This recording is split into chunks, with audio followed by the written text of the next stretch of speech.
विद्यार्थ्यांनो, previous lecture मध्ये आपण 1.4 पाहिलं होतं. आता त्याच्या पुढचा पॉइंट म्हणजे प्रॅक्टिस सेट 1.5 आपल्याला पाहायचा आणि त्याच्यातले हे क्वेश्चन्स. हे जे क्वेश्चन्स आहेत 1.5 मधले ते आहेत वर्ड प्रॉब्लेम्स. वर्ड प्रॉब्लेम्स म्हणजे आपल्याला इथेला क्वेश्चन वाचून इक्वेशन स्वतः तयार करायचे आणि सॉल्व्ह करायचे.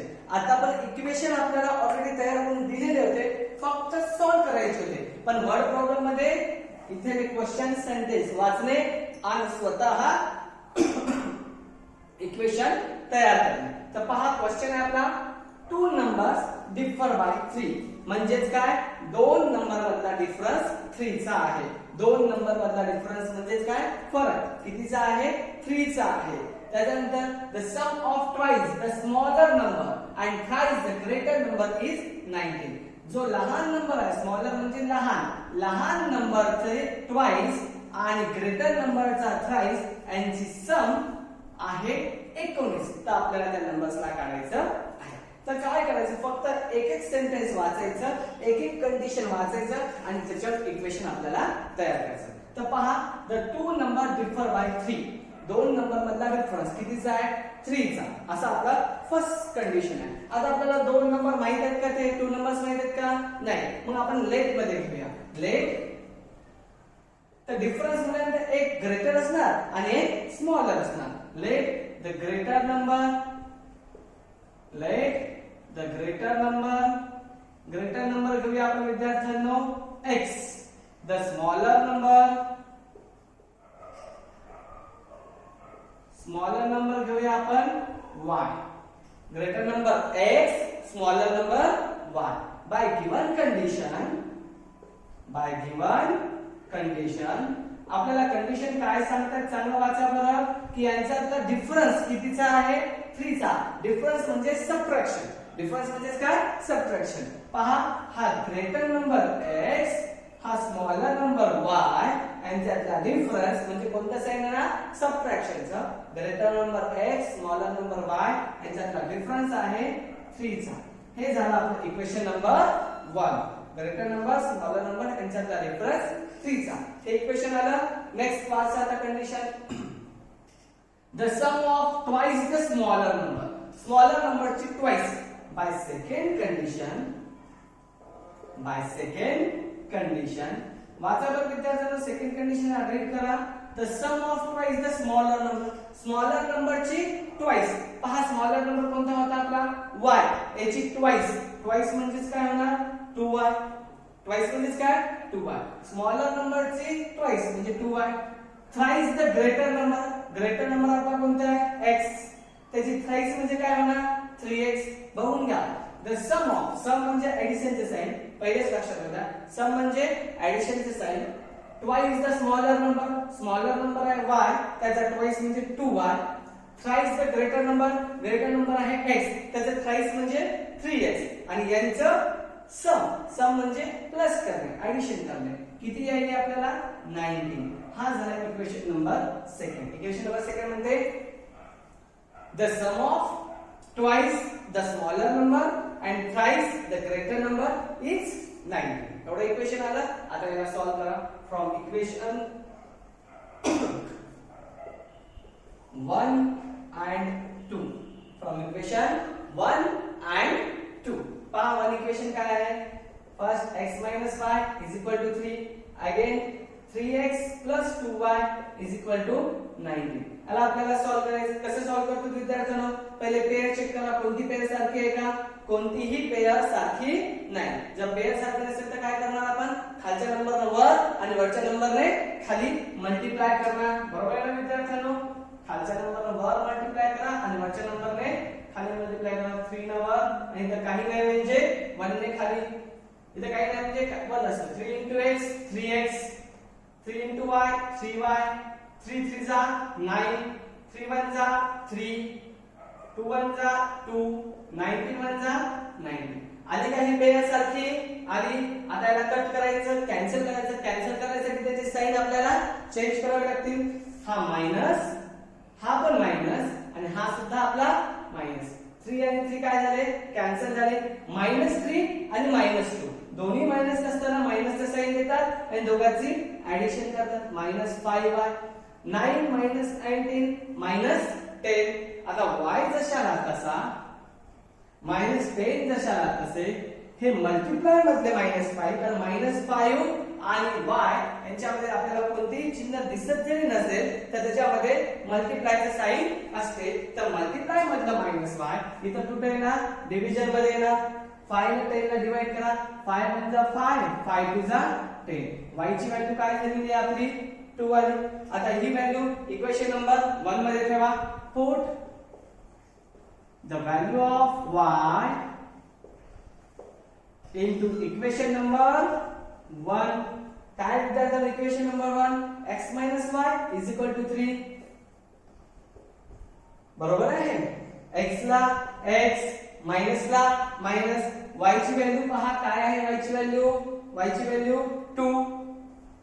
3 जशाला तसं x आणि 2 यांचं सबट्रॅक्शन होत नाही, मग या 2 ला पलीकडे पाठवूया आपण. x जशाला तसा 3 जशाला तसा मायनसचा 2 इकडून काय झाला plus. x is equal to काय आलेला आहे आपलं 5. आन्सर आपलं संपलेला आहे. आपला प्रश्न होता find the number. So the greater number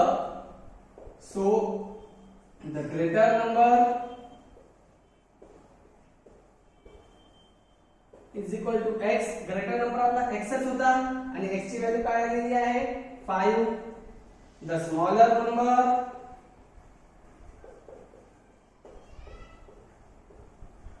is equal to y आणि y ची व्हॅल्यू काय आली आहे आपली. अशा प्रकारे हे आन्सर आपलं संपलं. आता आपण क्वेश्चन नंबर 2 पाहूया. तर सेकंड क्वेश्चन तुमचा काय म्हणतो एकदा लक्ष द्या. तर सेकंड क्वेश्चन तुमचा आहे विद्यार्थ्यांनो complete the following activity. Question second आहे complete the following activity. Complete the following, फक्त कंप्लीट द फॉलोइंग.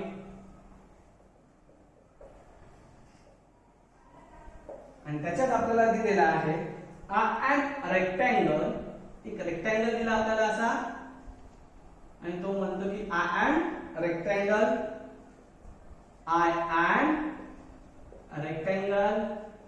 या रेक्टँगलच्या आपल्याला साइड दिलेल्या आहेत 2x plus y plus 8,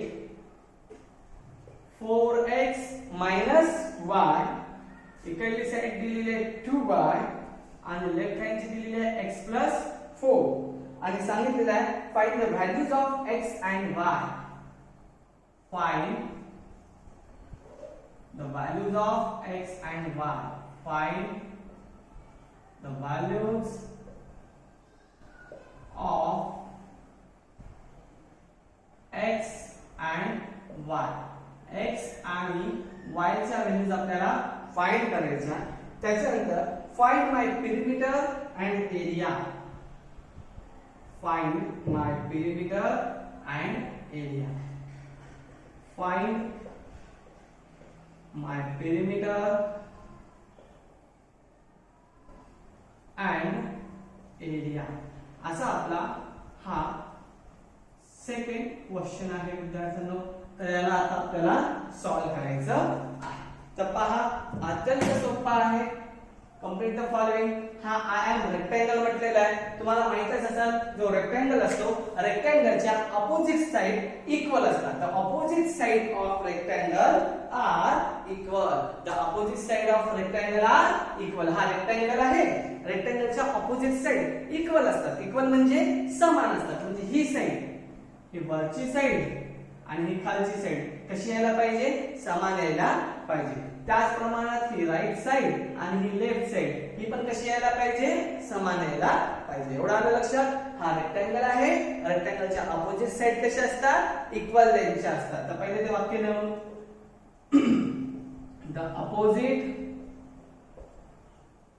sides of rectangle are equal. The opposite sides of rectangle are equal. So कोणकोणती opposite side आहे? ही upper आणि ही lower. बरोबर. त्या इक्वल दाखवायचे आपल्याला. कोणती वरची वाचा? 2x plus y plus 8 आणि लोअर मध्ये 4x minus y. यांना काय दाखवलं आपण? इक्वल. ही अप्पर साइड ही लोअर साइड दोन्ही साइड कशा झाल्या आपल्या इक्वल झाल्या. कारण अपोजिट साइड कशा असतात इक्वल असतात. आपल्याला सॉल्व्ह करा. सॉल्व्ह करत असताना x y राईट साइडला आणि जो नंबर असेल त्याला लेफ्ट साइडला म्हणजे एक्स वाय एका साइडला आणि नंबर दुसऱ्या साइडला. तर पहा हा तर 2x जशाला तसा इकडल्या 4x ला जो इक्वल टूच्या पलीकडे आहे त्याला इकडे बोलून घ्या अलीकडे. तर 4x प्लस चा आहे इकडे आल्यानंतर काय होणार तो -4x बरोबर आहे दिसतोय. हा y जशाला तसा -y इक्वल टूच्या पलीकडे आहे त्याला पण अलीकडे बोलून घ्या. तर -y मायनसचा इकडे येऊन काय होणार प्लस कारण साइड बदलले ना त्यांचे म्हणून साइन सुद्धा बदलणार. आणि हा 1 प्लसचा अलीकडे आहे त्याला पलीकडे पाठवा. प्लसचा एक काय झाला मायनस. लक्षात राहू द्या जेव्हा आपल्याला इक्वेशन सोडवायचं तेव्हा एक्स वाय राईट साइडला आणि नंबर लेफ्ट साइडला पाहिजे. एक्स वाय एका साइडला नंबर एका साइडला. त्याच्यासाठी आपण सगळ्या एक्स वाय ला अलीकडे घेतलं आणि नंबरला पलीकडे पाठवलं. तर पुन्हा एकदा बघा 2x जशाला तसा हा 4x प्लसचा इकडे मायनस झाला. हा y जशाला तसा हा मायनसचा y इकडे येऊन काय झालेला आहे प्लस झाला. आणि प्लसचा a पलीकडल्या साइडला गेला त्यामुळे प्लस तिकडे जाऊन काय होणार मायनस होणार. इथपर्यंत क्लिअर. आता सॉल्व्ह करा. 2x 4x एक प्लस आणि एक मायनस आहे. एक प्लस एक मायनस असताना सबट्रॅक्शन करतात आणि मोठ्याचं साइन देतात. 2 आणि 4 चा सबट्रॅक्शन 2x आणि लार्ज नंबरचा साइन आहे मायनस. याला सॉल्व्ह करा. y y 2y राइट विद्यार्थ्यांनो y y 2y हा -1 जशाला तसा. याला दिलेले आपण इक्वेशन नंबर 1. कसा हा इक्वेशन आपला 2 ने डिव्हिजिबल पण होतो पण आपल्याला याला 2 आता डिवाइड करायचं नाही कारण काम आपल्याला पुढे पडणारच आहे. हे झालं इक्वेशन नंबर 1. आता ज्याप्रमाणे अप्पर आणि लोअर साइड आपण सारखी दाखवली त्याचप्रमाणे ही राइट आणि लेफ्ट साइड पण कशी येते सारखी. कारण opposite sides of rectangle are equal. इकडली साइड आणि इकडली साइड इक्वल साइड येणार. त्यामुळे इथे लिहूया आपण सिमिलरली कोणत्या साइड सिमिलर हा 2y आणि इकडलं x 4 हा पण कसा होणार सारखा. आणि आता सांगितल्याप्रमाणे x y ला अलीकडे बोलून घ्या आणि y ला अंकाला पलीकडे ठेवा. हा जो 2y आहे तो ऑलरेडी इकडेच आहे. या x ला इकडे बोलून घ्या. प्लस चा x इकडे काय होणार मायनस. एकदा बोलून घ्या. इक्वल टू चं साइन जशाला तसं अलीकडे कोणाला घ्यायचं x आणि y. हा प्लस चा x आहे इकडे आल्यानंतर काय होणार मायनस. हा 2y इथे जशा आला तसाच याचे काही साइन चेंज होणार का नाही कारण की तो ऑलरेडी अलीकडेच होता. हा 4 पण जशाला तसा हा ऑलरेडी पलीकडे होता त्यामुळे त्याचे साइन चेंज झालेले नाही. हा झाला आपला इक्वेशन नंबर 2. एकदा चेक करा. हा प्लस चा x इकडे येऊन मायनस 2y जशाला तसे आणि 4 पण जशाला तसे फक्त इथे x न साइड बदललेली आहे. हा झाला इक्वेशन नंबर 1 आणि हे इक्वेशन नंबर 2. आता याला सॉल्व्ह करा. From equation 1 and 2 from equation 1 and 2 one equation बघा first -2x plus 2y is equal to -8. second equation -x plus 2y is equal to 4. विद्यार्थ्यांनो 2y ही पेयर सारखी आहे. याला आपल्याला कॅन्सल करता येईल कट करता येईल पण कट करण्यासाठी त्याचे साइन कसे पाहिजेत आपल्याला डिफरंट पाहिजेत. त्यामुळे त्याची साइन चेंज करा. -x plus 2 minus plus 4 minus सगळ्याची साइड बदलले. आता लक्ष द्या 2y कॅन्सल झाला. -2x प्लस x एक मायनस आणि एक प्लस. एक नंबर मायनसचा एक नंबर प्लसचा असताना सबट्रॅक्शन करतात आणि ग्रेटरचं साइन देतात. हा 2 इथे काही नसते म्हणजे 1 असतो बरोबर आहे ना. 2 1 1x आणि लार्ज नंबर आहे 2 त्याचे साइन कोणते येणार -x. बघून घ्या -2x प्लस x एक मायनस आणि एक प्लस असताना सबट्रॅक्शन करून मोठ्या नंबरचं साइन. हे 2x मधून 1x गेला 1x राहिला 2x मधून 1x गेला 1x राहिला आणि मोठ्याचं साइन कोणतं आलं मायनस आलं. इकडे पहा आता -8 आणि -4 दोन्ही मायनसचे साइन असताना मायनसचं साइन जशाला तसा ठेवून दोघांची ऍडिशन करतात. 8 आणि 4 किती होणार 12. दोघांचं मायनस मायनस कॅन्सल होणार. x बरोबर किती आलेला आहे 12 आलेला आहे. अशा प्रकारे आपल्याला x ची व्हॅल्यू मिळालेली आहे. ही x ची व्हॅल्यू आता आपण इक्वेशन नंबर 1 किंवा 2 कशात ठेवू शकतो तर आपण कशामध्ये ठेवूया 1 मध्ये ठेवू. नॉर्मली आपण 1 मध्ये ठेवतो. Put the value of x into equation number 1. काय आहे विद्यार्थ्यांनो इक्वेशन नंबर 1 बघा बरं. -2x plus 2y is equal to -8. तर पहा -2 कशाला कसं इथं कोणतेही साइन नाही म्हणजे मल्टिप्लायचं साइन. x ची व्हॅल्यू किती आहे 12. 2y जशाला तसं -8 पण जशाला तसं. आता याला सोडवा. -2 इंटू 12. 12 टू जा -24. हा 2y जशाला तसा -8 पण जशाला तसं. आता -24 आणि 2y यांची ऍडिशन होणार नाही. मग ऍडिशन होणार नाही म्हणजे 24 ला आपण काय केलं -24 ला पलीकडल्या साईडला पाठवूया आणि पाठवताना त्यांची साइन बदलतात. 2y जशाला तसं -8 जशाला तसं. हा -24 इकडे येऊन काय झालेला आहे प्लस झालेला आहे. 2y जशाला तसा. आता एक मायनस आणि एक प्लस. जेव्हा एक नंबर मायनसचा असतो एक नंबर प्लसचा असतो तेव्हा सबट्रॅक्शन करून लार्ज नंबरचं साइन द्यायचं. त्यांचं सबट्रॅक्शन येणार 16 आणि लार्ज नंबर आहे आपली प्लस त्यामुळे प्लसचं साइन द्यायची गरज नाही. y जशाला तसं 16 जशाला तसं मल्टिप्लाय मध्ये 2 डिवायजर मध्ये y मध्ये 2 1 जा 2 2 8 जा 16. y ची व्हॅल्यू आलेली आहे आपली 8. आणि y ची व्हॅल्यू किती आलेली आहे 8. इथं काय आलं हा जो आपला होता ना question find the values of x and y. आली का ही x ची व्हॅल्यू आणि हे y ची व्हॅल्यू. आता सेकंड पाहूया. आता second answer sub question second. Find my perimeter and area. तर पेरिमीटर आणि एरिया काढण्यासाठी आपल्याला लेंथ आणि ब्रेथ माहित पाहिजे. काय माहित पाहिजे लेंथ आणि ब्रेथ. तर लेंथ म्हणजे ही जी आपल्याला हॉरिझॉन्टल लाईन दिसतायत साइड दिसतात त्याला म्हणतात लेंथ. 2x y 8 किंवा 4x y ही झाली लेंथ. आणि जे व्हर्टिकल लाईन्स आहेत साइड्स आहेत त्याला म्हणायचं ब्रेथ. तर पहिले लेंथ आणि ब्रेथ काढून घेऊया. लेंथ काढून घ्या. Here length is equal to length कोणती घेतात हॉरिझॉन्टल वरची किंवा खालची. सोपी आहे 4x y. तर पहिले लेंथ काढून घेऊया. लेंथ 4x y 4 जशाला तसं कोणतेही साइन नाही म्हणजे मल्टिप्लाय. x ची व्हॅल्यू काय आहे पहा बरं 12 मायनस y ची व्हॅल्यू काय आहे 8. सॉल्व करा. 4 into 12 12 4 जा 48 minus 8 how much 40. Right. Length काढली. आता काय काढून घ्यायचं आपल्याला ब्रेथ. ब्रेथ म्हणजे कोणती साइड असते वर्टिकल. काय आहे बघा ब्रेथ 2y किंवा x 4 कोणते घेऊ शकता तुम्हाला जे घेऊ वाटलं ते घेऊया. आपण 2y घेऊया. 2 जशाला तसे इथं कोणतेही साइन नाही म्हणजे मल्टिप्लाय. y ची व्हॅल्यू किती आहे पहा बरं 8. 8 2 चा किती झालेला आहे 16. लेंथ झालेला आहे 40. ब्रेथ झालेली आहे 60. तर आता आपण काढायचं पेरिमीटर आणि एरिया. पेरिमीटर आहे एरिया. तर पहिले पेरिमीटर काढून घेऊया. पेरिमीटरचा फॉर्म्युला माहित असेल तुम्हाला. Perimeter of rectangle is equal to formula आहे विद्यार्थ्यांनो 2 into bracket 2 in the bracket l plus b. Formula आहे 2 in the bracket l plus b. 2 जशाला तसं ब्रॅकेट मध्ये l आणि b म्हणजे लेंथ आणि ब्रेथ यांची ऍडिशन करा. लेंथ किती आहे 40. ब्रेथ किती आहे 16. 2 ला 14 आणि 16 ची ऍडिशन येते 56. आणि हा जो ब्रॅकेट दिसतो यालाच आपण मल्टिप्लायचं साइन म्हणतो. ब्रॅकेटलाच आपण मल्टिप्लायचं साइन म्हणू शकतो. सॉल्व करा.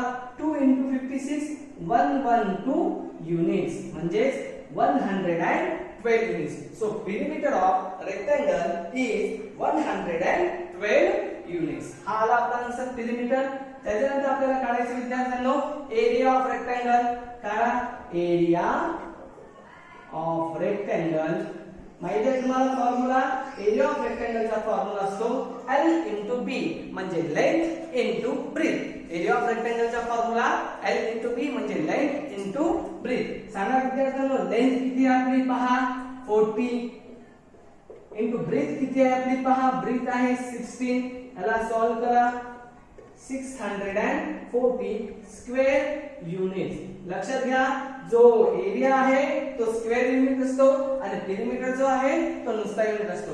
अशा प्रकारे आपला आन्सर झालेला आहे. आपल्याला म्हटलं होतं की x आणि y च्या व्हॅल्यू काढा. आपण x आणि y ची पण व्हॅल्यू काढली. त्यानंतर म्हटलं होतं पेरिमीटर काढा.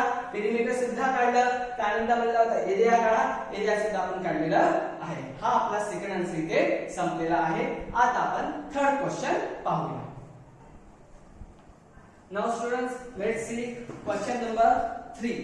The question number 3 is the sum of father's age, the sum of father's age and twice the age of his son, the age of his son is 70. If we double the age,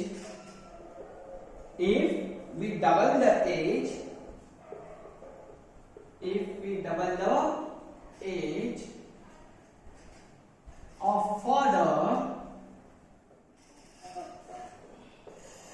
and add it to the age of his son, the sum is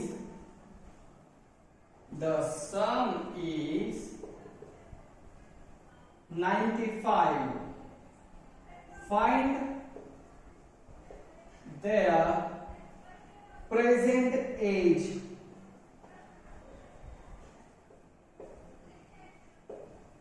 Right? Now let's see the answer. Answer पाहत असताना मी तुम्हाला पुन्हा एकदा सांगतो, एवढा मोठा question आहे पण एकदाच नाही वाचायचा.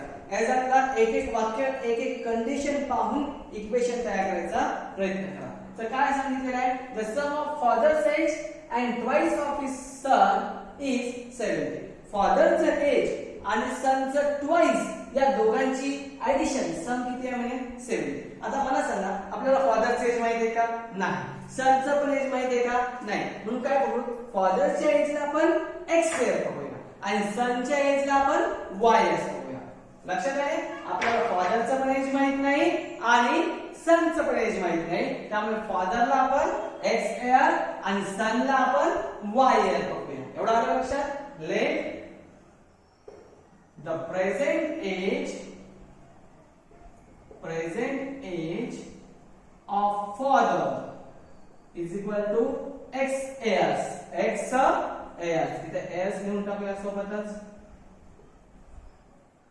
त्यानंतर the present age of son is equal to y. कारण आपल्याला दोघांचे पण एजेस माहित नाही म्हणून एकाचं एज आपण x पकडलेला आहे आणि एकाचं एज आपण y पकडलेला आहे. एकाचं एज x आणि एकाचं एज y. आता बाय गिवन कंडिशन, काय कंडिशन दिली आपल्याला पहा बरं. बाय गिवन कंडिशन म्हणजे दिलेल्या माहितीनुसार, दिलेल्या कंडिशन नुसार काय कंडिशन दिली, the sum of father's age and twice age of son. बघून घ्या, the sum of father's age. father's age आहे x बरोबर, सम आहे म्हणून प्लस, twice son, son आहे y, त्याचा twice, y चा twice काय होणार 2y. हा झाला twice. पहा condition, the sum of father's age and twice of son's age. बघून घ्या, the sum of father's age x, twice of son is 2y आणि दोघांची सम किती आहे विद्यार्थ्यांनो 70. हा झाला आपला equation number 1. The sum of father's age x आणि ट्वाइस ऑफ सन, सन आहे y, त्याचा ट्वाइस होणार 2y आणि दोघांची सम किती झाली 70. हा इक्वेशन समजलं.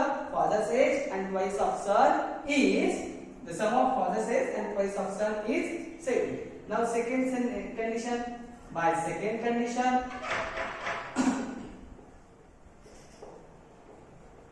तर सेकंड कंडिशन काय म्हणते पहा बरं. If we double the age of father and add it to the age of his son, the sum is 95. Second condition काय म्हणते, if we double the age of father, फादरचा एजला डबल केला. आता फादरचा एज काय आहे x, त्याला double केल्यावर काय होणार 2x, right. If we double the age of father, फादरचा एज x आहे, त्याचा डबल केल्यावर 2x, and add it to the age of son, add म्हणजे plus it to the age of son, son चे age काय आहे y, add it to the age of son, then what is the addition 95. हे झालं आपलं equation second. काय म्हणते, if we double the age of father, फादरचे age आहे x आणि double the age of father म्हणजे x चे डबल काय होणार 2x, and add it to, add म्हणजे add चे साइन दिलं plus to the age of son, son चे एज काय आहे y, then sum is 95. Equation काय आलं, if we double the age of father, हे फादरचं डबल एज, याला ऍड केलं सनच्या एज मध्ये, त्यांची ऍडिशन झाली 95. इक्वेशन समजलं, if we double the age of father and add to the son, the addition is 95, then find their present age. तर हा इक्वेशन फर्स्ट आला, इक्वेशन सेकंड आला. दोघाला पण सॉल्व्ह करूया. From equation 1 and 2, from equation 1 and 2 solve करा. First equation आहे x plus 2y is equal to 70, 2x plus y is equal to 95. Equation 1, equation 2, first and second. कसं solve करसाल, खालच्या नंबरने वर मल्टिप्लाय करसाल आणि वरच्या नंबरने खाली मल्टिप्लाय करसाल. या 2 ने वर आणि ते काही नसते म्हणजे 1, त्यामधले खाली करा मल्टिप्लिकेशन. 2 1 जा 2, 2 2 जा 4, 2 into 70 140, right. 1 2 जा 2, 1 into y 1y, 1 into 95 95. आता सॉल्व करा विद्यार्थ्यांनो. हे दोन्ही पेअर सारखे आलेत, आपले पेअर सारखे आले, त्याला कट करायचं. कट करताना त्याचे साइन कसे पाहिजे, वेगवेगळे पाहिजे, डिफरंट पाहिजे. तर साइन चेंज करा. प्लसचा 2 मायनस, प्लसचा 1 मायनस, प्लस 95 सुद्धा minus. 2 2 get cancel. 4 minus 1, how much 3y. 140 minus 95, how much 45, right. Now y remains as it is, 45 remains as it is, and the 3 of multiplication goes here and goes in division. Let's see. Y remains as it is, 45 remains as it is, and 3 of multiplication goes to the division. बघून घ्या, y चा शाळा कसा, 45 चा शाळा कसा, हा 3 आणि y यांच्यामध्ये दिसत नसेल तर मल्टिप्लायचं साइन आहे, आणि मल्टिप्लायचं 3 तर कुठे जाणार, डिवाइड मध्ये जाणार, डिव्हिजन मध्ये जाणार. आता 3 ला 45 ला डिवाइड करा. 3 1 जा 3, 3 1 जा 3, 3 5 जा 15. तर y ची व्हॅल्यू किती आलेली आहे 15. y ची व्हॅल्यू आली ही y ची व्हॅल्यू इक्वेशन नंबर 1 किंवा इक्वेशन नंबर 2 कशात ठेवा. Put the value of y into equation number 1. पहा बरं विद्यार्थ्यांनो, इक्वेशन नंबर 1 काय आहे, इक्वेशन नंबर 1 आहे x plus 2y is equal to 70. x plus 2y is equal to 70. x plus 2, इथं कोणतेही साइन दिसत नसले तरी मल्टिप्लायचं साइन आहे. y ची व्हॅल्यू आहे 15, 70 जशाला तसं x ला x यांचं मल्टिप्लिकेशन करा. 2 into 15 30, 70 जशाला तसा x आणि 30 यांची ऍडिशन होती का विद्यार्थ्यांनो, नाही होत. मग या 30 ला आपण पलीकडल्या साईडला घेऊन जाऊया. हा प्लस चा 30 पलीकडे गेल्यानंतर काय होणार, मायनस होणार. x जशाला तसं, 70 जशाला तसं, प्लस 30 तिकडे जाऊन मायनस झालं. तर x बरोबर 70 minus 30, how much 40. x ची व्हॅल्यू आलेली आहे 40. तर आपला क्वेश्चन होता find their present age. So the present age of father, the present age of father is equal to x is equal to how much 40 years, and the present age of son, present age of son is equal to how much y ची value काय दिली आहे पहा बरं 15 years. अशा प्रकारे आपलं हे आन्सर संपलेलं आहे. बघून घ्या फादरचं एज आलेलं आहे 40 आणि मुलाचं वय आलेलं आहे एज आलेलं आहे 15 years. आज एवढेच आपले 3 प्रॉब्लेम्स बसवतील. रिमेनिंग प्रॉब्लेम्स आपण पुढच्या लेक्चर मध्ये पाहूया.